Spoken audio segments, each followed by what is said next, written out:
The Speaker of the House gave a speech last night in New York. He talked about raising the debt limit and some of the things that he thinks would be necessary in order to get that done.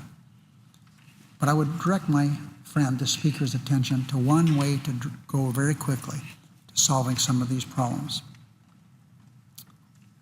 We know that there's waste in the federal budget and the tax code. But what I want to direct my friend, the Speaker's attention to, is these 5 big oil companies. We as taxpayers are giving billions and billions of dollars every year to these companies. Billions every year. Every cent of it is taxpayer money. The oil companies already are more than successful.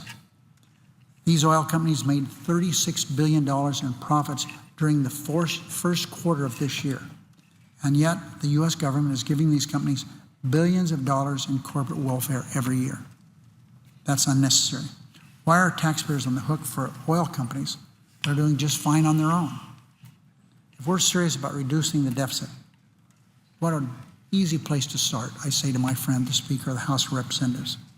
It's really a no-brainer.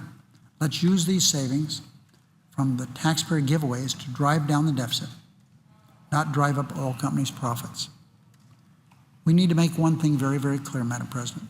Wasteful subsidies have nothing to do with gas prices. These oil handouts have existed for decades.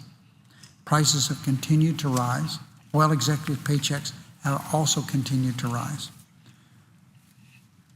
In the state of Alaska, they're paying $8 or $9 a gallon for gasoline. In the state of California, there's places where you pay as much as $5 a gallon for gasoline. So that money that Americans are paying at the pump are not related to those subsidies that I've talked about, but those profits are proof enough that they don't need them. The companies don't need those subsidies.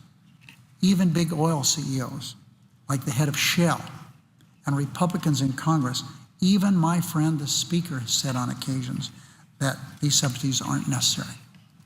Some of our conservative colleagues have a hard time stomaching giving a hand to those who need it the most. But, Madam President, we should all agree, in the interest of fairness, common sense, and saving taxpayer money, that we cannot continue with this corporate welfare to those big oil companies who need it the least. That's a good place to start.